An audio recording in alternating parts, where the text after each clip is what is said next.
Good afternoon, dear friends. Today I begin by echoing the statement of the OSCE Media Freedom representative and join her in condemning the murder of your colleague Pavel Sheremet on Wednesday. Media freedom is critical to the future of Ukraine. Independent and objective coverage of events, including those in eastern Ukraine, are an essential element on the path to normalization. In Donetsk and Luhansk regions, the sides choose to continue to communicate through violence. In the Avdiivka-Yasynovata Donetsk airport triangle, the number of ceasefire violations recorded by the OSCE Special Monitoring Mission declined by 50% last week. Despite this decrease last week, they still represented about 60% of all ceasefire violations recorded in the region. Unfortunately, our initial indications for this week show a re-escalation of violence in that area.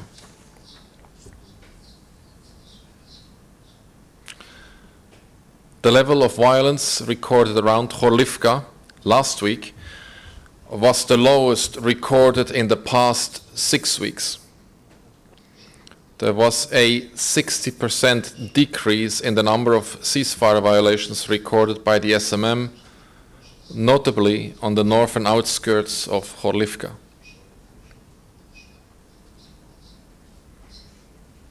However, like in the previous weeks, Minsk proscribed weapons were used in high numbers, and around 90% of all artillery explosions recorded in the region were heard in Horlivka.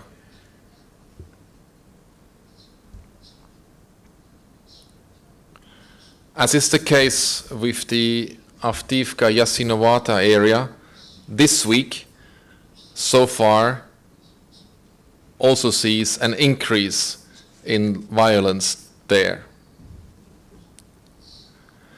Nighttime violence in the area around Shirokine and Komiternovo increased. The number of ceasefire violations rose by more than 25% last week. On Tuesday, over 60% of all explosions in Donetsk region were recorded by the SMM camera near Shirokine. Nighttime exchanges of fire along the Svetlodarsk-Debaltsevo road increased by 60% compared to last week, with 90% of exchanges occurring overnight. In the Luhansk region, bridges there still separate rather than connect. Last week, we reported the highest number of ceasefire violations in Luhansk region since fall last year. The area of Stanica Luhanska bridge was particularly violent. Violence in the vicinity of the bridge continued this week with intense nighttime exchanges of fire. While our monitors also heard shots and explosions during the day, on Monday night they heard over 70 explosions and continuous firing over the course of 3 hours.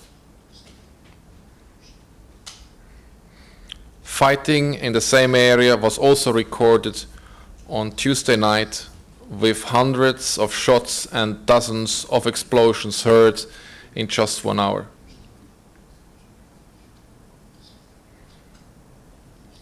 The last 3 nights of last week were marked by violence in the area of Shastia. The most violent clashes were recorded on the night of 16th July, when our monitors heard some 90 explosions, most of which were assessed as mortar rounds.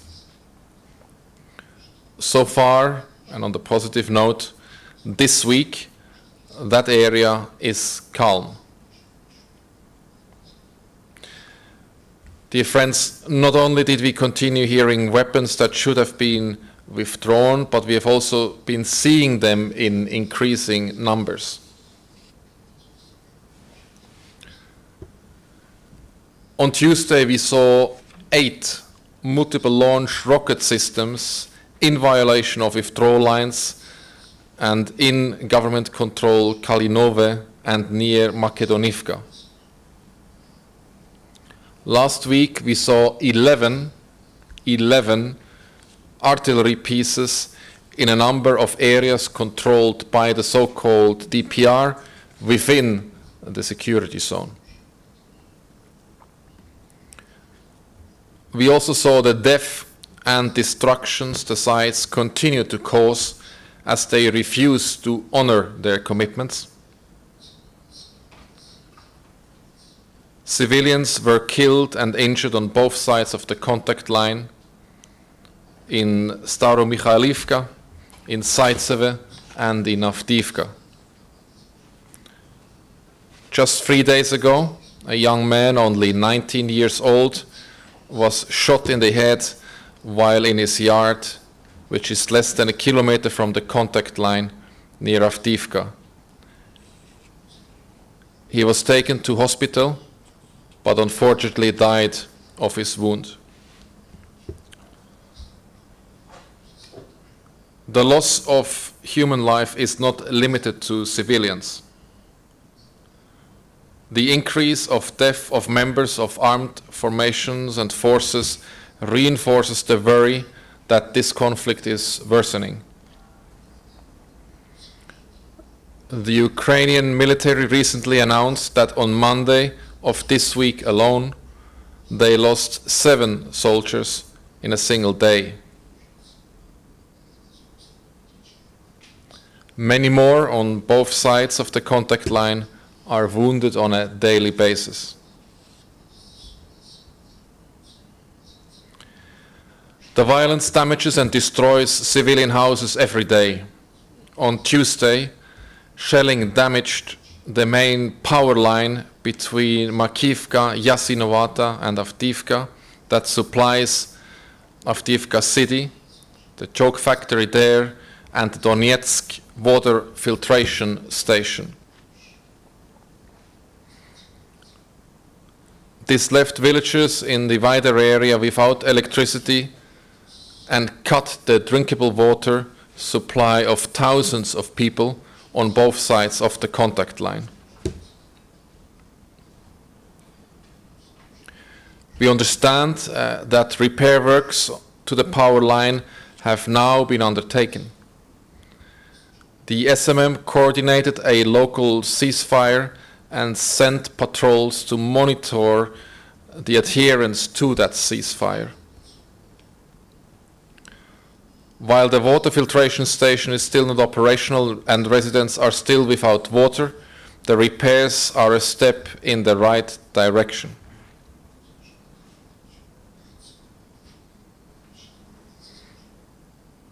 The sites remain dangerously close at the Stanica Luhanska bridge.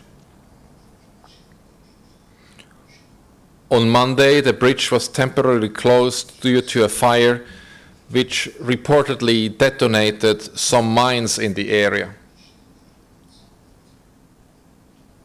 Any closure of the bridge makes civilians fear the uncertainty of it and when it may actually reopen.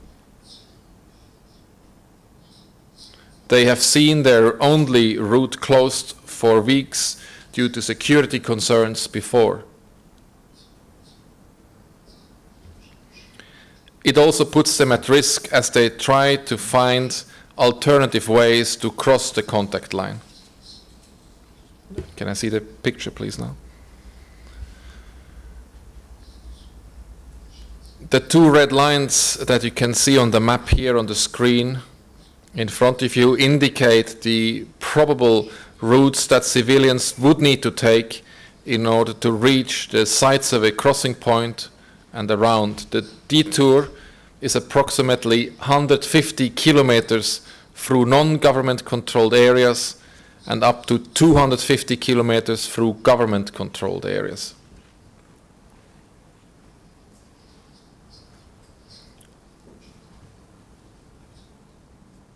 As I have stressed many times, the closure of this clearly insufficient route puts civilians in great jeopardy.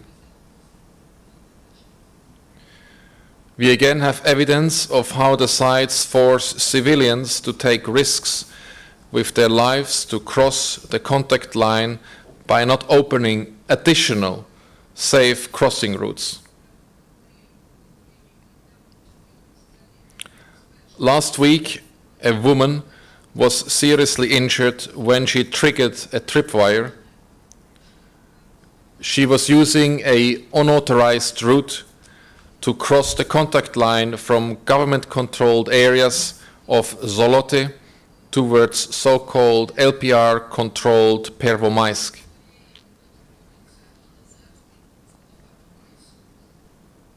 On Tuesday, 2 more people were seriously injured in the same area by a similar device.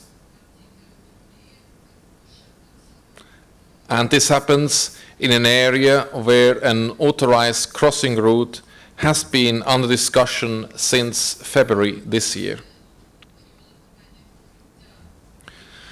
Dear friends, the list that I have provided you are the inevitable and disturbing consequences of the violence we witness, which is in turn worsened by the proximity of the sites. Once more, I call upon those responsible for causing all this suffering to deliver on their undertakings to stop it. Engage in good faith with disengagement proposals. Take decisive decisions to break the cycle of violence. Such actions will be louder than words and louder than any weapon. To some, such actions might look like a step back, but this is the only way to move forward and out of the cycle of violence. We know what is needed to reduce the violence.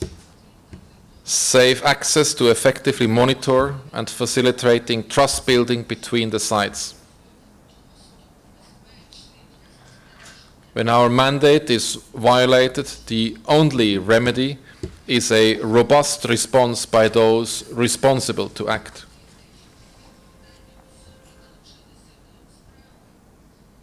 We already have the mechanism in place. We have the Joint Center for Control and Coordination.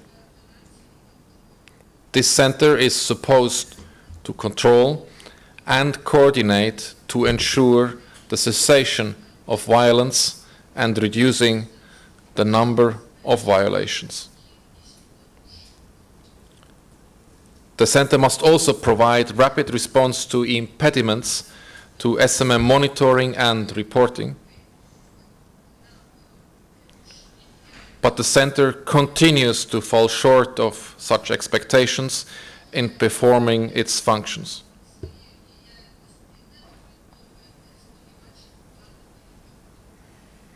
Since I had addressed you last year, our patrols were denied access over twice as many times, overwhelmingly in areas not controlled by the government. In the Luhansk region, like last week, most restrictions happened when approaching the Stanica-Luhanska bridge, as we attempted to access the bridge every day.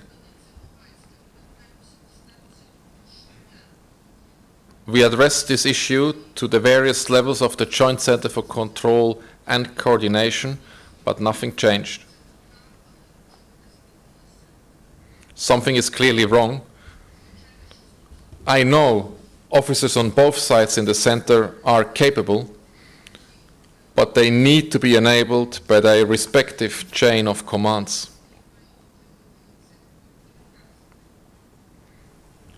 The SMM needs the center to do its job.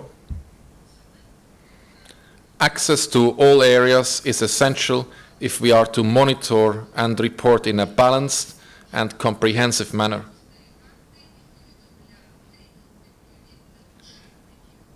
Without access, the SMM cannot monitor. Without monitoring, there will be no verification. Without verification, there will be no trust, and without trust, there will be no disengagement, and without disengagement, there will be no normalization. And the cycle of violence will continue. But ultimately, dear friends, it is the people of Donbass whose lives are disrupted and sometimes destroyed by the continued violence. It is them who need the Joint Center for Control and Coordination to start functioning properly. At the end of my statement, as usual, I would like to inform you about the latest mission numbers. As of today, the mission has 700 monitors, of whom 592 are deployed in the east. In addition, there are 304 Ukrainian colleagues and 85 other international staff working for the SMM. Thank you. Thank you, Mr. Hook. Are there any questions?